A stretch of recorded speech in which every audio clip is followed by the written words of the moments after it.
This is going to sound like so much hate, and I swear it's not.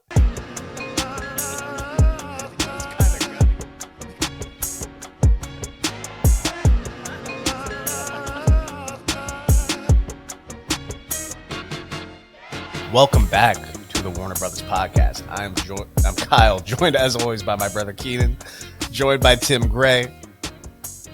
Excuse me, we are back from our NFC East and West predictions. Now on to our NFC North and South predictions. Which division do you guys want to start with? We're going to start with the North, but again, just want to make sure, check out all the other divisions we've talked about. They're going to be segmented. They're going to be segmented out so you can see each division individually, or you just watch the 3 episodes that we have of combined. Either way, watch all the content. It will be there right for you. But let's start with the NFC North, and let's just start with the Detroit Lions. Detroit football. Tim, you go. I will begin as usual. Yep. I believe the Lions are going to be just a very chalk team. I think they're as good as they were last year. They really didn't lose any positions. They get Ben Johnson back. You know, everybody was worried that he was going to leave and go to the Commanders maybe, whatever it is. He comes back. I love that. I think we could see Jahmyr Gibbs completely take a leap this year and be the one. I think if they switch those roles and now Jahmyr Gibbs is the one, I think that could work wonders for their offense. So all that's basically saying that this team's going to be right where they were last year. I know Dan Campbell on the spot after losing in the championship game, you know, he definitely looked flustered. You know, he said it was so hard to get here this year. It's going to be even harder to get here next year. I think they'll figure it out. I'm not too worried. I have them 12-5 winning their division, number 1 in their division. Mm-hmm. I'm going to quickly piggyback off of that, Kyle. I completely agree with Timmy. I have them 12-5 winning their division as well. I think that this team is... I also have this team, I can just say it now, the number 1 team in the NFC. Because going back, I had the Rams winning the NFC West and the Eagles, both of them having 11 wins. I think that they're the number 1 team in the NFC. I think this team's just only going to get better with experience and time. They've actually been there now. It's not the new team. They have DJ Reader, obviously Aiden Hutchinson. I think when we talk about these ends, we talk Myles Garrett, TJ Watt, obviously left outside linebacker, but still an end. Micah Parsons, Max Crosby, Aiden Hutchinson needs to be added to that conversation. I think he's going to force his way to make sure we mention him with all of those other guys this season. I got them 12-5 winning the division. It's crazy to me, the world we live in. Last year, everybody's darling in the NFC was the Lions. And I was expecting that it would be the Packers for everybody this year, which to some degree it is. There's a lot of Packers love, but there's even more love still for the Lions, for them to take not only the leap they did last year, but another leap to being straight up in the Super Bowl, if not winning it this year. It's just crazy to live in a world where, you know, a team I think only had 2 postseason wins prior to last year, and now they got all this love for them. I say all that to say, you guys love them. I got them at 16-1. No, I'm just fucking with y'all. I love them too. I love them as well. This is fucking boring, but I also actually have them at 12-5. And I go through this dialogue in my own head all summer, like leading up to training camp about, you know, what I think these teams are in my head, you know, before we get to preseason. And even up to like last week, I would say I was pretty worried about the Lions as far as their defense goes. I know they got more depth. They got so many toys on offense. And, you know, you guys kind of mentioned in pre-show, it's now the Lions, but, you know, with real expectations now. Like I just mentioned, like people are picking them to win the Super Bowl. I mean, that literally hasn't happened my entire lifetime. Okay. No. And you've got a real actual tough division that I think, you know, if we had J.J. McCarthy in here, we would say there's 4 teams that are going to be tough to beat on any given Sunday. And now for sure, at least 3 with the Bears and Packers and Lions. That being said, where it really defaulted for me for the Lions, I've never seen this. There's two things I've never seen in my life when it comes to NFL schedules. That's one, as I've mentioned with the Steelers, having all 6 of their division games like within the last like 8 weeks. That's insane to me. And then the Lions, 14 of their 17 games are in a dome. I've never in my life seen that heavy of a dome schedule. That couldn't be any more favorable for their offense and defense. In fact, I think the only cold weather game they really have is the Chicago Bears in like week 14 or 15. I actually think they get their I think their trip to Green Bay is like in October before it gets really cold. So this team really might not. I mean, they're going to have their challenges. Don't get me wrong, but all their challenges are either in a dome, in a warm weather city, or at home. So everything is lined up for them. Everything is lined up for this team to get back not only to the NFC Championship game, but maybe beyond. And it's just a matter of can they do it.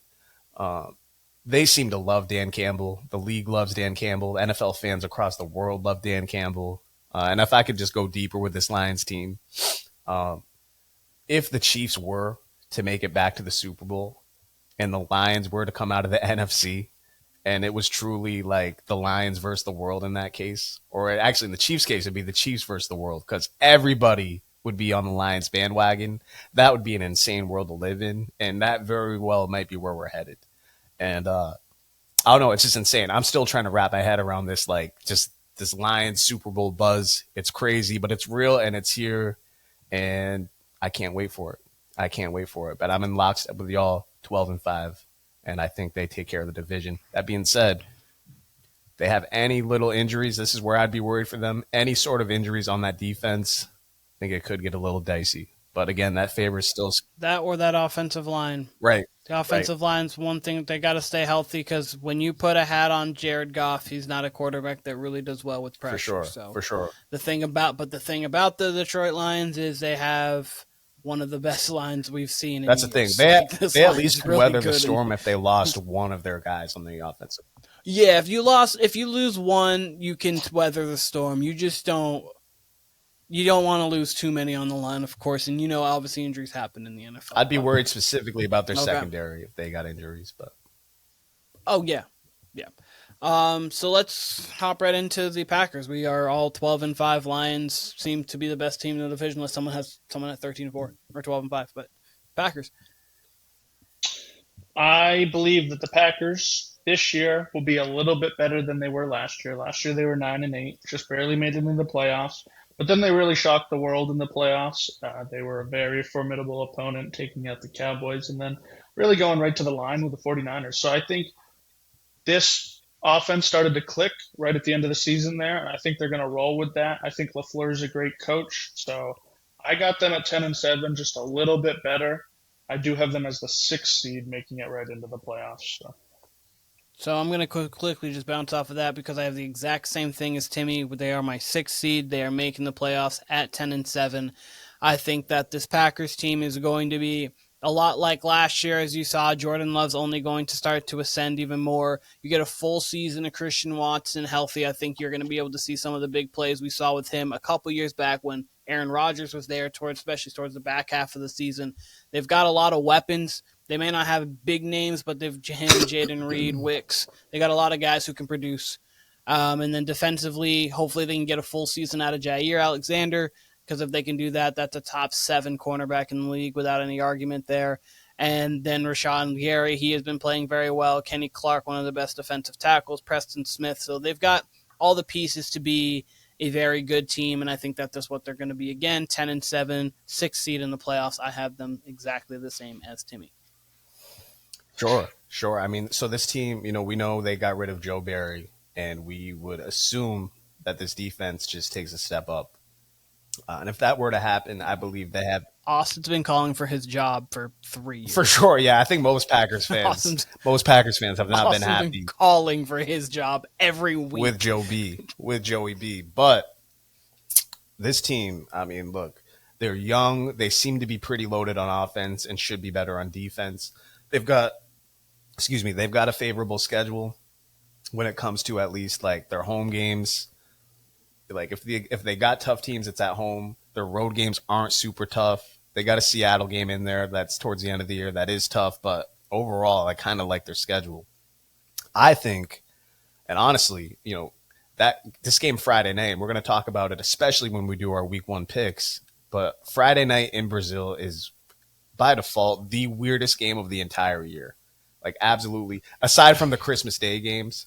But to start your game in South America, uh, and a critical matchup, like that's a matchup we all love. That's a great week 1 game, Eagles, fucking Packers. But That could be a playoff implication when, like, say the immediately, Cowboys win the division, and obviously that could be a wild card spot. Like that immediately, easy. immediately. That's what's crazy about Mm-hmm. it. So honestly, whether they win or lose, their next 4 or 5 games after that are pretty favorable. This could be a team that's 5-1 immediately.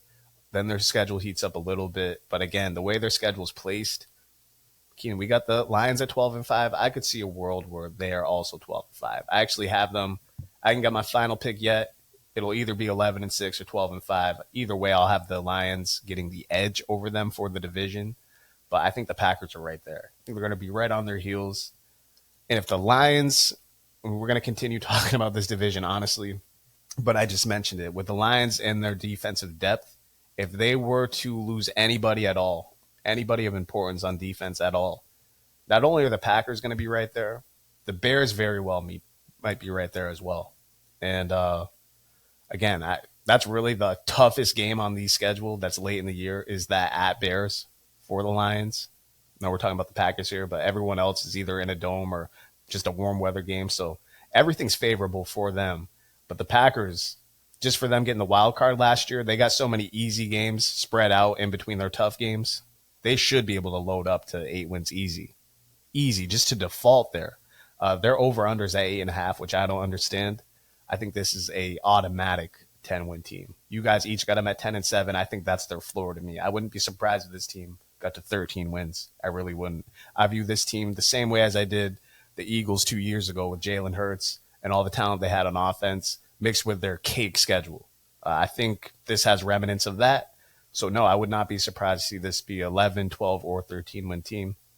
Um, I'll stick them at 11 with Detroit winning. Actually, I'll stick them at 12. Each of them at 12 with Detroit maybe getting the nod.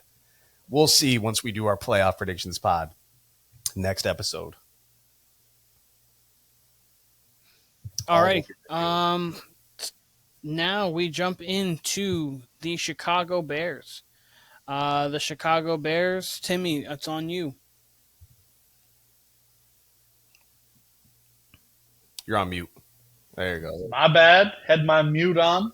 I think this team is going to be very similar to the Houston Texans of this year. A lot of expectations for this team. They're loaded on offense. They've got a lot of skill position players. The line is still kind of weary. Not sure if that's going to be a flaw for them. But everybody's expecting Caleb Williams to be the dude. Very well could be the dude. He could just be an average quarterback and break all of the Bears' quarterback records. So I think he will probably be pretty good, but I could totally see the first month just not going how people think it is. I have them at 7-10, so I think I have them a little bit worse than they were last year. I think they won 8 games last year. I think they were 7-10 exactly last year. 7-10. So I got them staying the same. I just think it's similar to the Texans where there's a lot of mouths to feed, and that can definitely cause issues. So I don't want to put them as good as the Packers until we see it. So I have the inverse of what you have. I have them at 10-7. They are my 7th seed in the playoffs. I think that this team, I mean, as you guys have said with multiple other teams, are like how Kyle said exactly with the Jets. The Jets have went 7-10 with Zach Wilson. Justin Fields is not Zach Wilson, but Tyson Badgett's not great. And Tyson Badgett was quarterbacking multiple games. They had their quarterback situation was in flux as well. You add Rome Odunze, who I think is going to be one of these top flight receivers. He's not going to be exactly Malik Neighbors and Marvin Harrison year one, but I think he's going to be really good.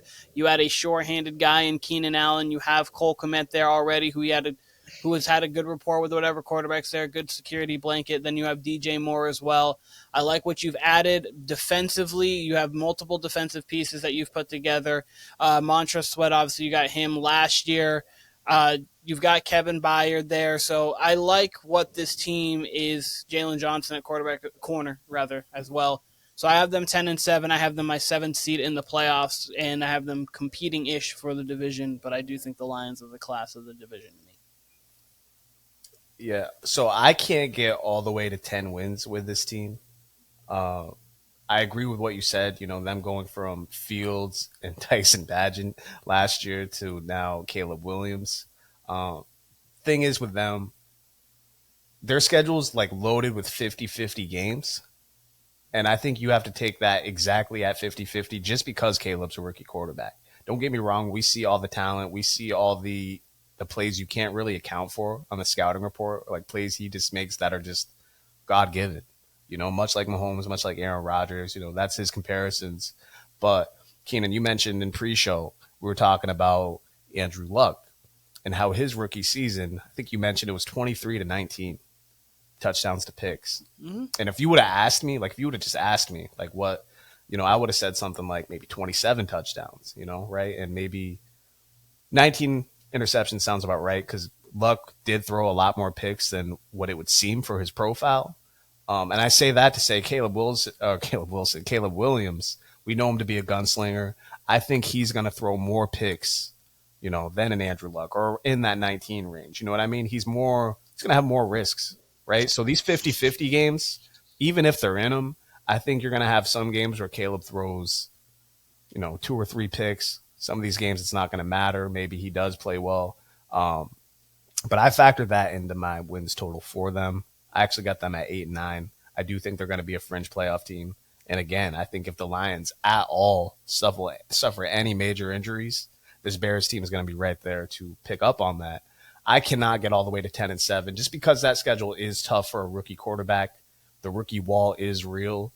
And, if he's one of the top prospects we've seen since Andrew Luck and since Trevor Lawrence, if we're going to throw those two in there, we want to throw Burrow in there too. Every one of them face their challenges, and he's immediately going to have 2 playoff teams that are going to be tough to face in division. The Vikings defense is going to be tough to face in division, and he's got games like the Colts, Cardinals, Niners. You know what I mean? They got tough games all around that schedule that are going to be 50-50. That again, I think some of these games are going to be, the Caleb Williams and the Bears come out on top. Actually, I think they even got the Texans week 2. But I think there's some games where not effectively he loses it for him, but, he might make it tough on himself with 2 or 3 interceptions. So they're really a swing. They're like the definition of a swing team for me because he could absolutely knock it out of the park, and this league could be easy for him immediately. And then, they could be right there with the Packers or the Lions for the division. I don't necessarily see that, though, just yet. So 8-9, could see it being 7-10 or 9-8, but I got them right at 8-9. Okay. And to the least controversial team in this division, the Minnesota Vikings. Ladies and gentlemen, welcome to the number 1 pick holding Minnesota Vikings. I think Sam Darnold is going to put this team in the garbage can. This team not going to win games. I have them all the way down at 3-14. Yikes. I am not high on this team. Apart from Justin Jefferson, I don't think I like a single piece of this team. They lost Danielle Hunter. Their starting QB that would have been their starter gets hurt. Jordan Addison might get suspended. Hawkinson's hurt for the first 2 months.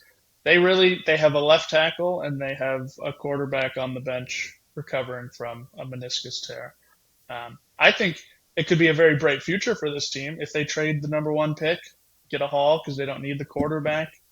It could be great, but I don't think this is their year by any means. And I don't necessarily think that O'Connell's done here after this year. I think they understand that it's not their year. So that's my take. Not very high on them.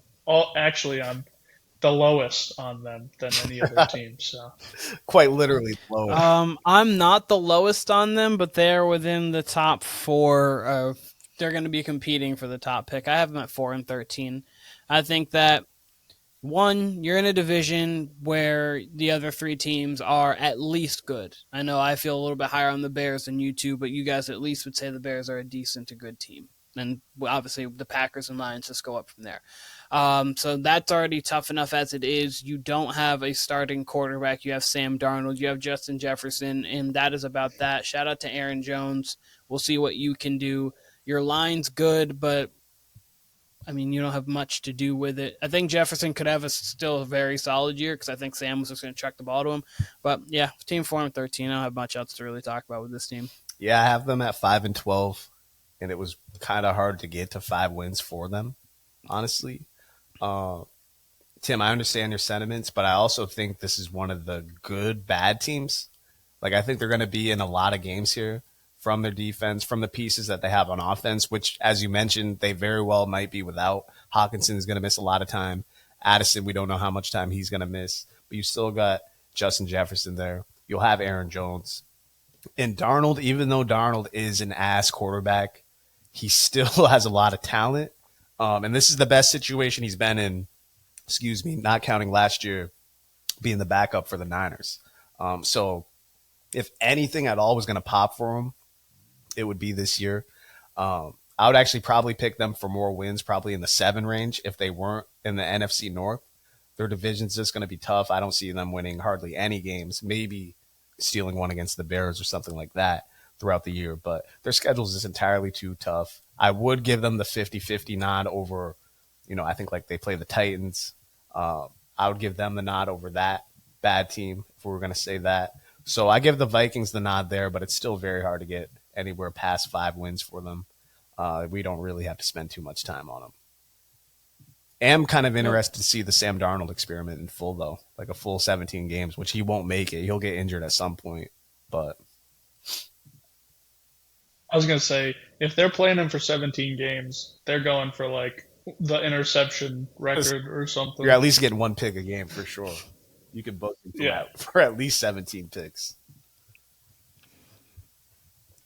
And as we've been pretty much doing with all of these divisions, one thing that I'm looking forward to the most here actually is Jared Goff. And the reason being is I think that you have 5 quarterbacks that are the cream of the crop 5, and that is no order. Mahomes, Allen, Burrow, Lamar, and for me, it's Matt Stafford as well. Obviously, Matt Stafford's getting older, but I think those 5 are the best. And then from there, you have your quarterbacks. There's no reason. And then obviously, CJ Stroud and Jordan Love are your young guys who are ready to ascend. There's no reason why Jared Goff can't continue to remain in that top 8 conversation, top 7-ish even conversation, depending on what these young guys do in year 2, or if Matt Stafford slips because he's a little older. So I think Jared Goff, it's interesting to see how he's going to play in what I believe in big playoff games, whether it's whatever round he's in, big playoff games, every playoff game you're in. So it's going to be how can you compete there? You've been to a Super Bowl once. Can you get this Lions team who is poised with everything you could ever ask for back to a Super Bowl? Or to a Super Bowl, get yourself back to a Super Bowl. Sure. It would be easy to say the Lions because I think we're all ready to see that experiment, as well as Caleb Williams, another highly touted rookie at QB, immediately probably the best or second best QB the Bears have ever had, along with Jay Cutler. He's about to have the best season in Bears history, and it's going to be like 4,000 yards, like 26 touchdowns, like whatever. Honestly, so it's going to be like, okay, well, that's the season. I would say overall, just the matchups between the top 3, whether it's Bears, Lions, Bears, Packers, Packers, Lions, all that.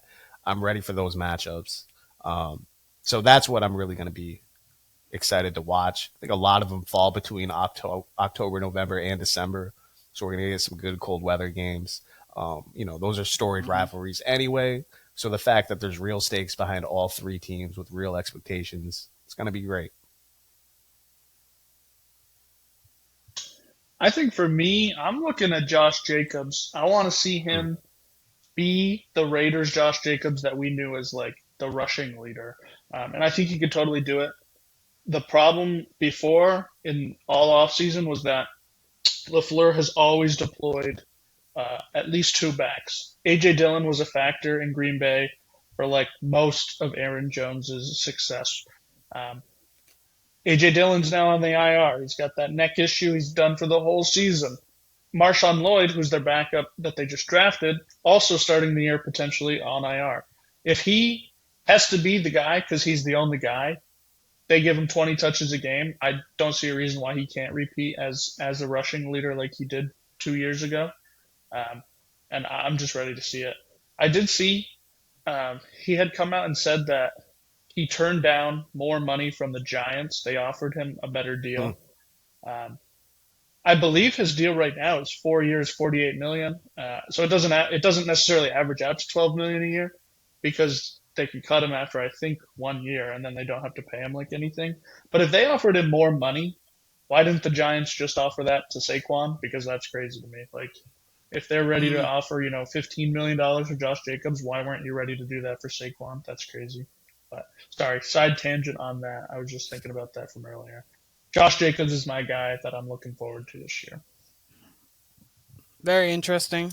And yeah, no, that is quite why aren't we giving, even if it's a couple million more, why don't we just give it to Saquon regardless? But one quick thing I want to say too is we saw obviously DeAndre Hopkins for many years with terrible quarterback play still put up great numbers. I'm interested to see what Justin Jefferson does a full year of no quarterback play, of no great quarterback play. Because if he's that good, he'll still put up 1,200 yards at least. I'm not too worried about Jefferson. Neither am I. I'm just interested. Yeah, I think, like exactly what you said, D-Hop. Hell, Calvin Johnson was on a team that went 0-17. Hey, Garrett Wilson last year even got 1,000. Yeah, exactly. So I'm not too worried about Jefferson. He is still talented. He's still the number one talent-wise in the NFL for wide receiver. I think he's going to get his. In the game. I just don't see them winning games because of Jefferson. Oh, no. Just to add on to what Tim said with Josh Jacobs, I'm interested. It seems like we're all just pegging in that Jordan Love is just going to be like on his way to an elite quarterback. But, I mean, same thing we kind of said about Jared Goff. Like, he's got real expectations. Packers got real expectations, too. And I'm interested to see how he carries that lineage from Favre to Rodgers to Jordan Love. So far, it's gone exactly how any Packers fan could plan a 30-year plan. Like, it couldn't have gone any more perfectly between those three. They got the Steelers head coach where they just like one guy to one guy to one guy. They just don't do anything. There's no in between. It's just one guy who's going to be really good for us. And, it kind of got rocky with Aaron Rodgers towards the end, much like how it got rocky with Brett Favre towards the end. So last year it was very much a honeymoon phase. Now they loaded up. They got real talent around them, and they've got real expectations. Can Jordan Love hold up his end of the deal? So I'm very interested to see that. Follow-up question, Keenan, which I very well could have asked you in your quarterback tier rankings. You did say Jordan Love and C.J. Stroud would be your young guys on the come-up. Why don't you have Justin Herbert in that class? Or Trevor Lawrence? Because Trevor Lawrence I don't have there because I think that Trevor Lawrence hasn't really shown enough to. I mean, I already think C.J. Stroud and Jordan Love have won playoff games as Trevor Lawrence. I don't want to be. I don't need to get dragged, but no, Trevor Lawrence has done it a little bit, but we've also seen him in big spots not play well. And with Justin Herbert, I think he's been in one playoff game and was gifted 5 turnovers and still couldn't manage to pull that out. I understand that it's still Brandon Staley too, but you've got to make plays. You've got to be able to get your team. Like, you can't be gifted that many turnovers and lose a game. That's one. And two, his rookie season, it's pretty much statistically his best season. Like, he hasn't, like, since his rookie year, he hasn't increased. Year 2 was pretty good. So it's year 2 was pretty close to year 1. Like, his year, but here's the thing. His years are always been good. It's like nothing about him being bad. Like, his year 1 to year 2 to year 3 have all been really good. They just haven't really gotten too much better. He played a little bit more games, so he got more yards because he didn't obviously play. I think he missed the first game and a half or two games, one game, whatever it was, before they decided to throw a knife into Tyrod Taylor's lung. But he was 31-10 his first year, and then he played a little bit more, was 38-15. Then the next year was 25-10. Quarterback rating went from 98 to 97 to 93 to 93. So his quarterback rating was best in his rookie year than it ever has been. So it's like, not that he's been really good. He just hasn't gotten better. And so what I've seen from CJ and Jordan Love is I've seen those great flashes that you've seen from Herbert, but they also have the added potential there to it. That's why Herbert's not there, but Herbert after the season easily could put himself there because he's that talented. It's just also there too, and it could be I was coaching. going to say, wouldn't you say Coaching there's a could be a big difference part of between that too. D'Amico Ryans and Matt LaFleur and Brandon Staley? Yeah, no, absolutely. And here's the thing. We don't know if that's fully the case. We assume that's the case, but we don't know. I don't know. It's not. Nothing's 100% guaranteed. So what if he's not good in 2 years with Jim Harbaugh? Does that That's mean the thing. I think it's coaching now? Because we know that's my thing would be, I think he has been really good. But, I mean, when you got Well, no, I'm saying even better. He's been really good, but I have him there in that spot because I think the quarterbacks around him have also been really good. Jalen Hurts has been really good for a time. Sure. Dak Prescott has been really good. Jared Goff, Brock sure. Purdy. He was all within that crop of For people. sure. No, I agree. I get what you're saying. I just think, like, when you take Herbert next to someone like Hurts doesn't necessarily have all the tools that Herbert has as a quarterback as far as being able to read a defense, arm strength, or, like we say with Caleb, like the throws you just can't account for in the scouting report. Herbert has that. So I'm just surprised that he's not in that tier for you, given what his head coach situation was. Because I think Brandon Staley is like Nat Hackett, whatever the fuck his name is. I think he's that level of a head coach. He's just a terrible head coach. Yeah. All righty. So, all right, we're going to leave it there. And to move on to the least interesting division in the league, not that it's a bad one, which is the least interesting, the NFC South. We're going to start with the South winning Tampa Bay Buccaneers. Timmy, what did you have them at? Keenan, I think you were so close when you were describing them to how I would describe them. I think this is the worst division in football. I really do. Oh no, it is the worst division. I just didn't want to be too harsh, I guess. Oh no, this is the worst division in football. I think. Oh, absolutely. There are two teams in this division that could be vying for the number one overall pick, and I think you could even convince me into a third one. So for the Buccaneers, man, I see regression. They won this division at 9-8 last year, right? Mm-hmm. That was exceeding expectations 100%. Since that, they haven't gotten any better. In fact, I think they've gotten worse. They've lost defensive pieces. Mike Evans is now 1 year older. Everybody on this offense is 1 year older. Last year, Rashad White wasn't efficient. He was a great running back in fantasy football, purely based on volume. They were giving him the rock 25, 30 times a game, catching a bunch of passes, but he was not an efficient running back. I think this team declines. I have them all the way down at 5-12, baby. Ooh, wow. Yes, sir. Okay, I'm going to quickly go because I really, I don't have like much to say about this team. I have them the exact same as last year. I think they're 9-8. Because here's the thing, as you're right, Timmy, this is the worst division in football. I think they've got a guaranteed 3 wins to me in the Panthers and Saints. They might get one there. Or maybe even 4. And then, obviously, depending on when they get the Falcons and how those Falcons games go, and then from there, I think that they could muster up 4 or 5 wins within their schedule. I honestly think that this team is pretty solid. They're going to be competing for getting in the playoffs, but they're not going to get there. I mean, they play the Broncos, they play the Commanders, they play the Giants, they play the Raiders, who I know those are a couple teams that you're higher on than I am, and then obviously they play their division. There's a way they easily can get to 9 wins. I got them at 9. I think they'll be competing just because of their division's not great. Let me start off by saying I hate this division. Not only is it the worst, it's just the worst to watch, the worst to root for if you're having to root for it. It was only cool when Brady was in it. And then obviously when Matt, there's always been one cool team in it at times. I mean, obviously there was a time with Drew Brees and then Cam Newton was in there too, but then you had obviously Brady and then you had the Matt Ryan. It was like there's usually one cool team in it, and so it fills the boat. There's one cool team in it this year. Yeah, I mean, the last 3 years really, it's just been uninspiring. And I think both of you are right in your assessment of the Buccaneers, which this is why I hate the division.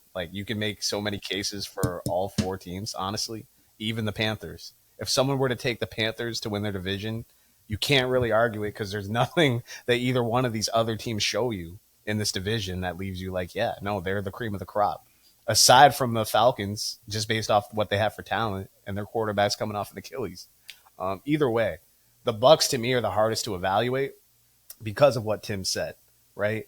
Yeah, they got to 9-8 last year, but their talent is kind of just like held over. Like they've got good players, but they're all older. Baker, that was did he win comeback player of the year or no? DeMar Hamlin won it, right? Just by default. Joe Flacco. Oh, Joe Flacco. Baker was worthy of it last year as well.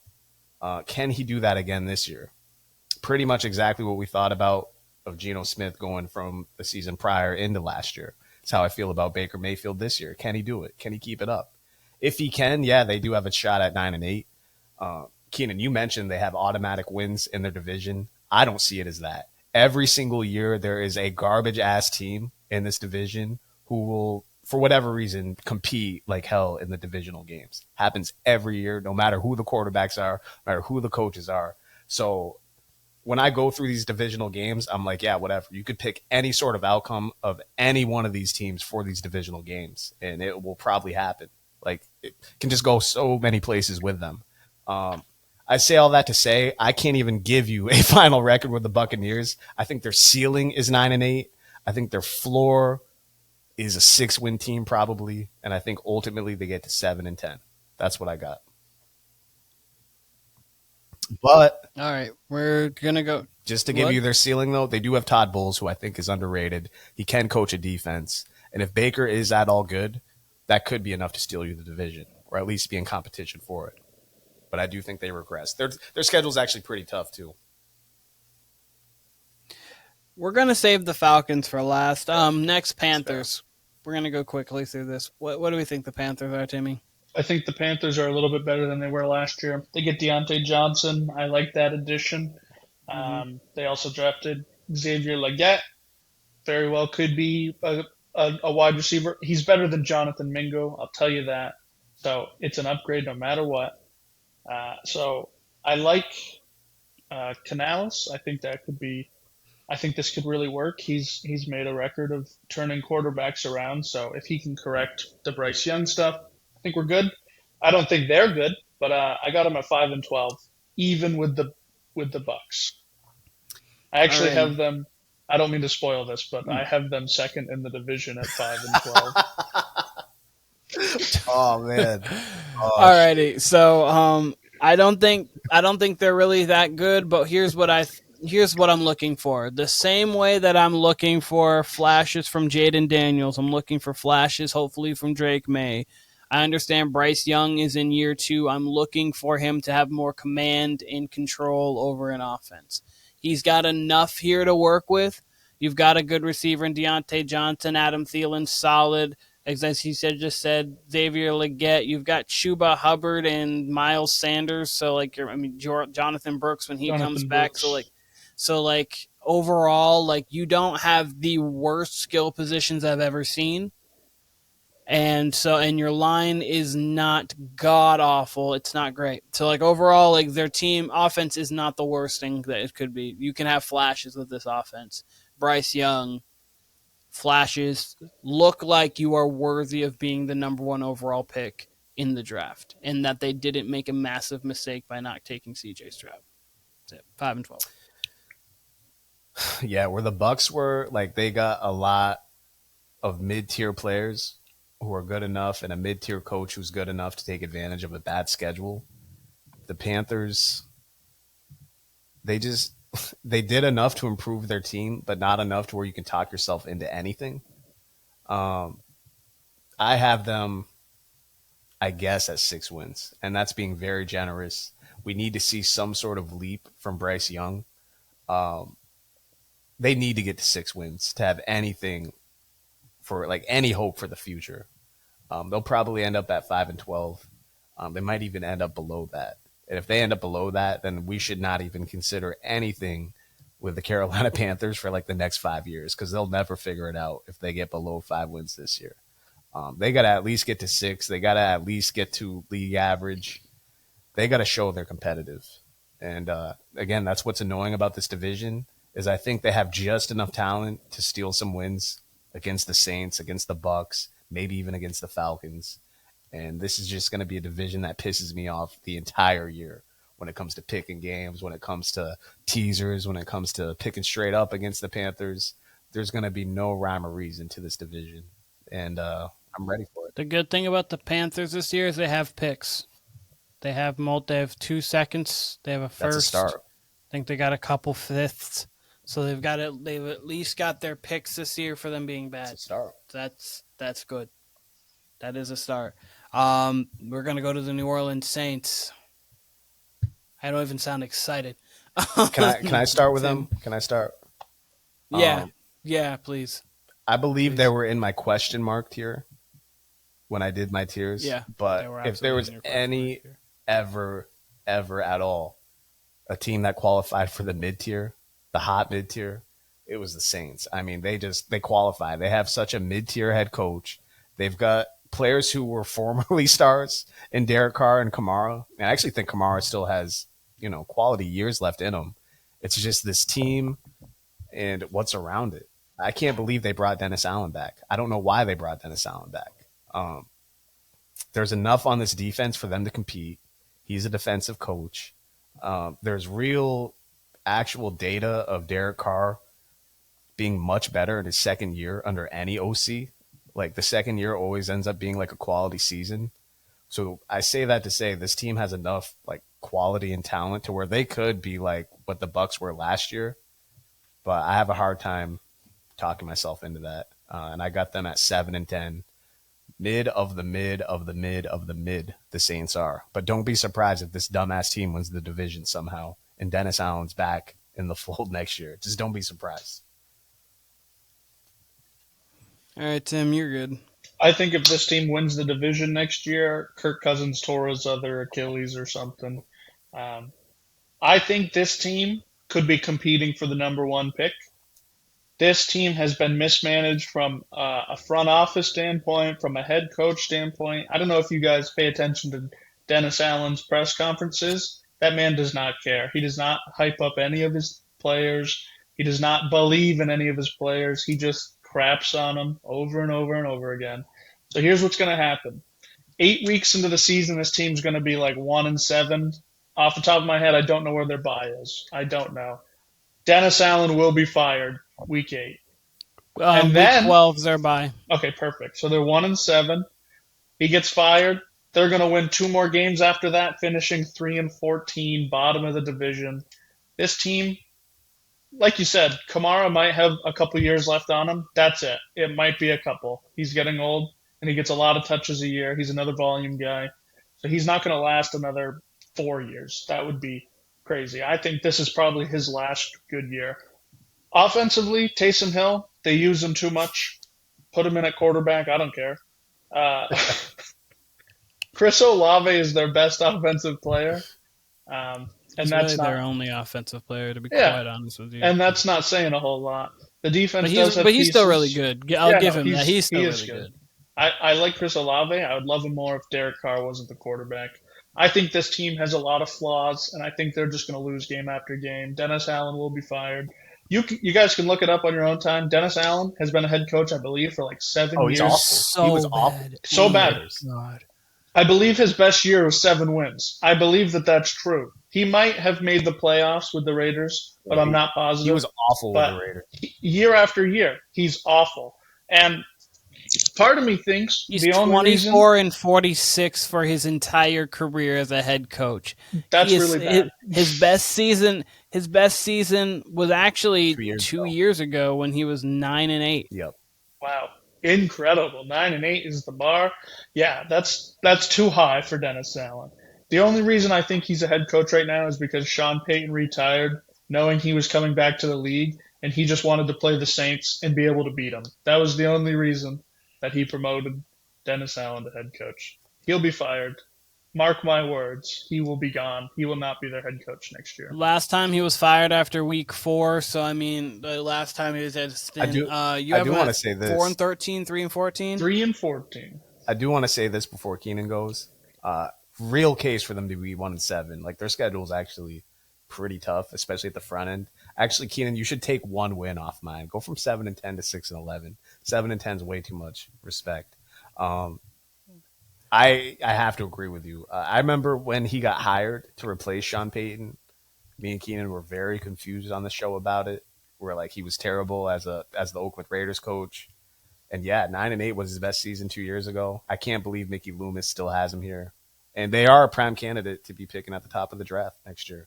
I completely agree. No clue why I gave them 7 wins other than the whole Derek Carr could be good this second year. The defense could be good, and they still have Alvin Kamara. That was really my thought. But you convinced me to take a win off, and we're going to 6 wins. You've got multiple quarterbacks in this draft. They're going to take a quarterback this coming season. They're going to be 4-13. I have nothing about this team.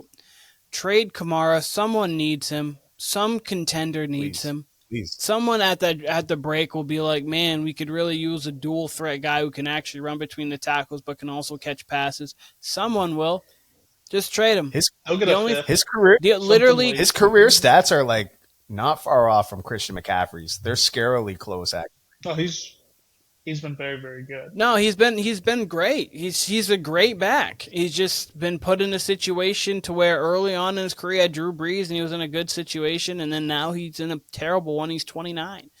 Like, we still sell Kamara jerseys at Johnson City because he's a Tennessee guy. Like, we still sell Kamara jerseys. Like, but they're 4-13. They're not going to be good. I don't care to talk about anyone that's not named the Falcons and somewhat the Bucs in this division. So we're just going to the Falcons. Sorry, fans of the Saints or the Panthers. I'm not actually sorry. Your team's not good.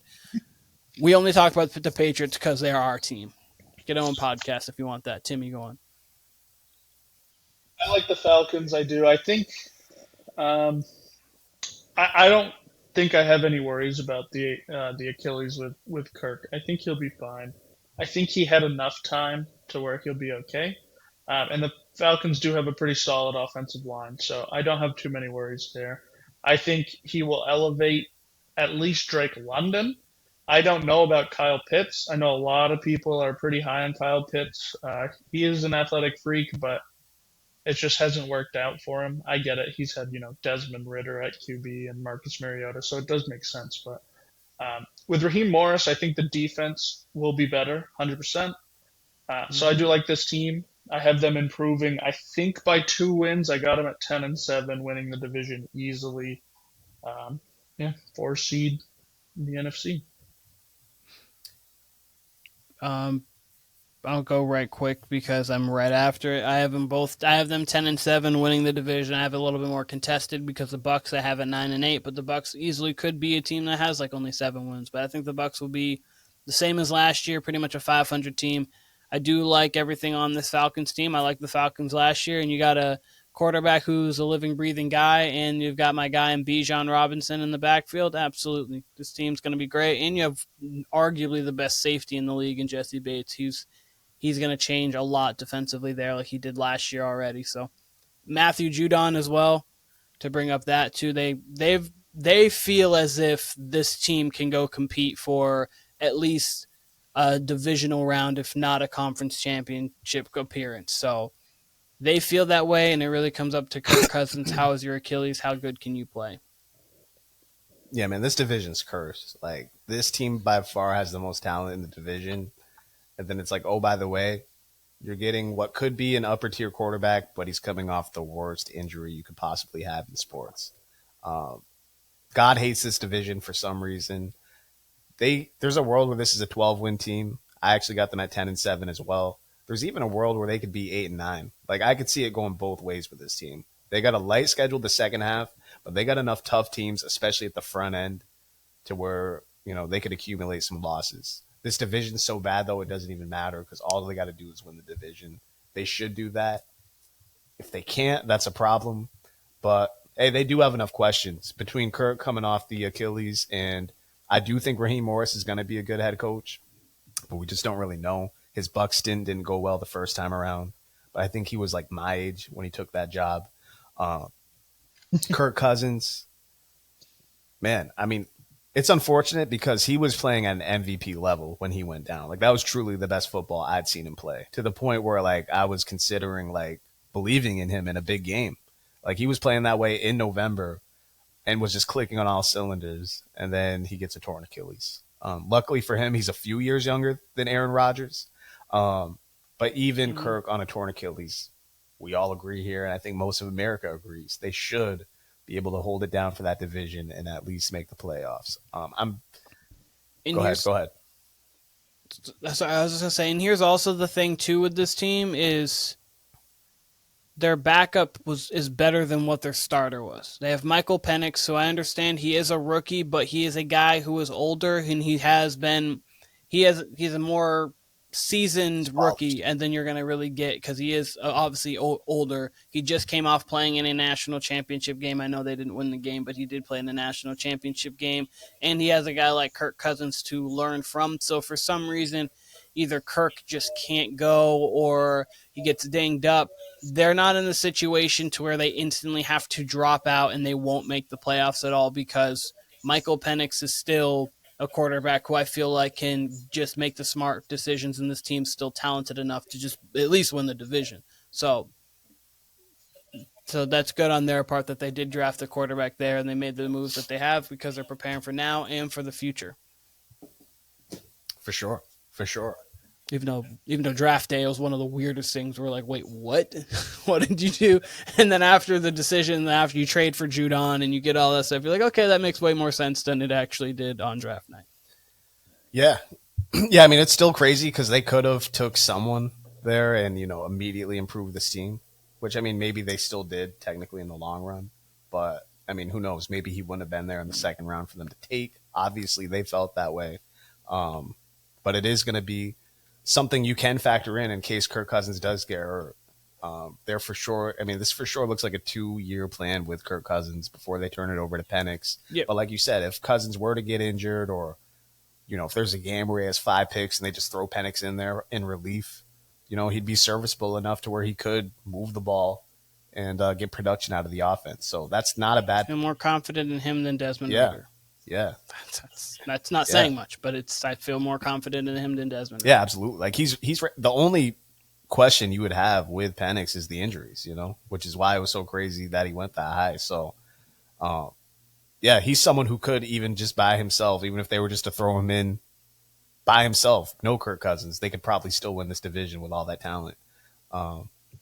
I would pick them if Kirk Cousins would tomorrow just said I'm out for the season with whatever. I don't wish any injury on him. I would still have them winning the division. Yeah, that just says anything. I would have them winning below 500, but I would have them winning the division. I would have them winning. I'd have them figuring out a way in winning the division. It's terrible. It's depressing to talk about. Is there anything else you want to say about the Falcons, or if not, I'm going to jump right into what I'm looking for in this division. I'll jump in and start with it because it actually has to do with the Falcons, and it's Kyle Pitts. He's still, I think he's only 23 still. Like, he's younger than a good segment of rookies. Michael Penix. Yeah, it's insane. It's insane how young he still is, all the physical tools that he has. I don't know what to expect from him this year. But the fact that even if he still had a subpar year, I don't think you can quit on him because of his tools, because of how young he is. If this were to be his last season in Atlanta, I think he could absolutely have a great second chapter of his career. But the fact that he does, as Keenan said, have an able-bodied quarterback throwing him the ball, someone who can see past 5 yards throwing him the ball, someone who can get him the ball at different angles, it should do wonders for not only him, but Drake London, but Pitts in particular. We were sold like Gronk mixed with Jimmy Graham when he was coming out of that draft. Like, he had unreal expectations, and we've seen not even a quarter of it. Like, I would say hardly even an eighth of what we were sold. We talk about expectations for Trevor Lawrence. We saw a little bit of it year one, and that was it. Because he was over 1,000 year one, but he only had one touchdown. But year one was when he's got 3 career touchdowns. Is that true? He's got 6 career touchdowns now, but like in year one, like he had 10 for $119, 8 for $163, 6 for 102.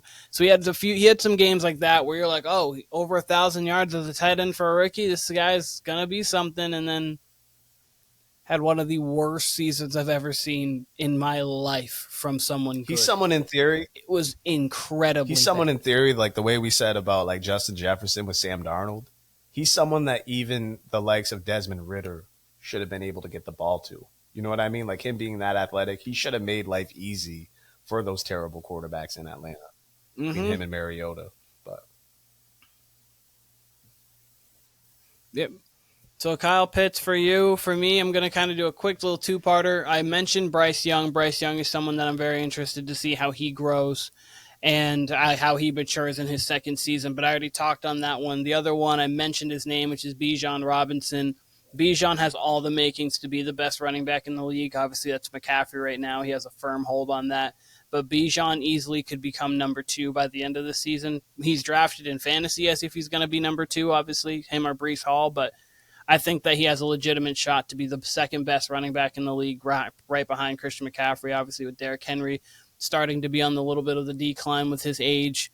And then other than that, there's not really a solidified back. Like Saquon's obviously got super talent, but he's been in and out with injury. And then other than that, there's not really a back where you're like, oh my gosh, they have to be there. There's a lot of backs that's kind of in rotation. That's a lot of how the systems are, 2-back sets and things. So I think Bijan could put himself in, I'm the clear-cut second best running back in the league, right behind Christian McCaffrey this year, and I'm interested if he does so. I think I am, for the Falcons at least, I'm looking forward to Drake London. I want to see him take that step. He's a big play guy that I really believed in coming out of college, and then it just, similar to Kyle Pitts, just didn't have the quarterback that could get him there. So I'd love to see Kirk take him to another level. That'd be great. But I'm definitely most excited to watch the Saints' downfall this year. I will not be tuning into a single Saints game, I don't believe, because they won't be winning very many. Another thing we didn't really talk about is the Falcons got rid of Arthur Smith. That's an incredible upgrade for them. Yes, it is. I've never seen so many botched, not only red zone trips, but inside the 5 trips. I've never. And you had talked about Kyle Pitts not getting his looks because of Arthur Smith. He was giving them to Jonnu Smith. What the hell's going on? It's like, in Bijan, they would be such in like 2nd and 4 positions, and it's like, oh, Bijan just had a nice 50-yard run or whatever to get you down there. God, I promise you, his workload at Texas was bigger than what you're giving him. He's going to be just fine. Just give him the ball. He's easily your most talented offensive player, and it's not close at this point without what Kyle Pitts has shown. Just give him the ball and let him go. You drafted him that high for a reason. Well, there were so many times they would be, I'm not even kidding, like inside the 1, 4th and goal. All right, just hand it to your back or QB sneak it, like something efficient, something that's an either or. And they'd run like a play action or a shovel pass. Like they would get way too cute inside the 5. Jet sweep. Yeah, like honestly. And it's like, just literally run a read option. You had Desmond Ritter. Like just run a read option. He's fast. Like between Desmond Ritter and Bijan Robinson and Kyle Pitts, you should not have red zone trips where you really get nothing. And Drake London. You have all 4 of them. You shouldn't have many red zone trips where you have to settle for 0. It's not even just 3. It's like set up for Tim, 0. I do gotta ask you. You should get some offense. I do gotta ask you, Tim. You're a Giants fan, as we know, as we established. But you were vehemently on this train last year of fire Matt Canada, like almost as if you were a Steelers fan. And we just talked about Arthur Smith. Now he's the OC for the Steelers, and even though, like I just said, I think his play calling was shoddy at times, like he got way too cute, I think it's obviously an upgrade over Matt Canada. But I do want to know, who's your Matt Canada for this year? Like, who's the one you were rooting for to be fired? I mean, you've mentioned that Sean Payton's going to be on fraud watch. You've mentioned how bad Dennis Allen is and how deservedly so he will likely be fired. Dougie P. Yes. Dougie P. So who's the one for this year? I don't think I can come up with a Matt Canada. I really don't. I think he was a tier above everybody else. It is tough. I think it's got to be Arthur Smith. I think I think just from a Pittsburgh standpoint, like it's like maybe I just hate the Pittsburgh Steelers, but if he's anything like Canada, it's going to be Arthur Smith. But I'll have to get a better answer for Okay, you. okay. Because I can at least see Arthur Smith like that's the thing. Like he gets too cute. I could see him getting like running a trick play at the wrong time. Like Keenan said, a jet sweep when you can just like run it into the back of your O line. That would be a better choice. Whereas like with Matt Canada, that was his play at all times was either a run up the middle with Najee or a screen, a wide receiver screen on like third and long or even fourth and long. Like he just had no. I've never seen a less aggressive OC than Matt Canada. The middle of the field was just not used on pass plays, and like Nope. Pat Frymuth would My be guy open loved into just the be- middle my guy of it. loved Be himself. like, a okay, 2 or let's 3 throw it up yard to a game. double. All right, last question that I want to ask, since we've gone through all 32 teams. Don't pick your own team because our player from your own team, because obviously we'd be excited for our own teams. One player this year that you're just genuinely wanting to do well. Like, who do you want to succeed? I'm gonna need to go last. You got one, Keenan? You can go right ahead. I have one, Kyle. Do you have one, or do you want to go instantly? I got to think about it. Okay. So I have multiple people. Like, I've always been a Joe Burrow guy, but I think he's going to succeed. The one guy that I actually am really wanting to succeed this year is Jaden Daniels. I very much like Jaden Daniels. I want him to be one of those next best quarterbacks. And I think the NFC I think needs to get more of those guys. And two, I just really like him. I like everything I've seen in college to now, what I've seen in the preseason, and I would like to just I like him. I just have a like for like how he plays. He's fun. I wanted the Patriots to get him, but the Patriots obviously ended up getting Drake May because Jaden went too. Fine, but Jaden Daniels would be the one guy because again, like other than Marvin Harrison Jr., but like I think that's a shoe in. I don't even need to worry about it. Jaden Daniels is a guy who I want to see succeed. I got my guy, so I'm good to Go go. ahead. Okay. All right, I'm gonna go a little bit deeper on this. There's a chance that he doesn't really see the field a lot, but I believe in him, so I'm calling my shot right here. Keon Coleman for Ooh. the Buffalo Bills, a huge big play guy. At FSU, man, he was going up and getting balls that he had no business going and getting. I think that's like one of the prime people that Josh Allen needs. Um, if they're scrambling and they're like going on the run with it, I think that could work out really well. And Mm-hmm. Josh Allen needs a number one target. I can tell you right now, Dalton Kincaid is not going to have 1,300 yards. Somebody's got to have over 1,000 receiving yards because Josh Allen is going to throw for close to 4,000, and it's got to go somewhere. So I'm taking my shot on Keon Coleman, big play guy. I think it's going to work out. I think he'll definitely get plenty of snaps in Buffalo. I think towards the end of the year, especially, like his workload will be up there, and he'll be one of Josh Allen's favorite targets. This is a tough question. There's many of people I want to see succeed. This is kind of generic, Yeah. honestly, but it's the first one that comes to my head. It's someone, I mean, I kind of mentioned it, but this is someone whose bandwagon I was kind of getting on last year, and it's Kirk Cousins. I would like to see Kirk Cousins succeed. Uh, he is where Dak is now, where everyone's just like, fuck this guy. He will never win a big game. Like, just fuck this guy. Like, I couldn't think of anyone who was hated worse across the NFL fan base. It was bordering on prime Tony Romo type hate. And then he did the NFL quarterback series on Netflix. Seemed to turn his reputation around. People started liking him just for his personality.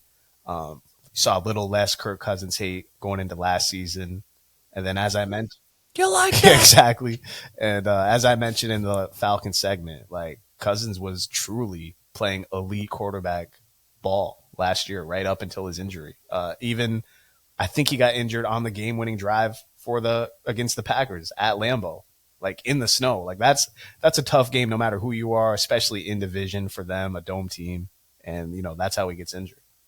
And I would like to see him restore all that goodwill he'd finally earned across the NFL fan base.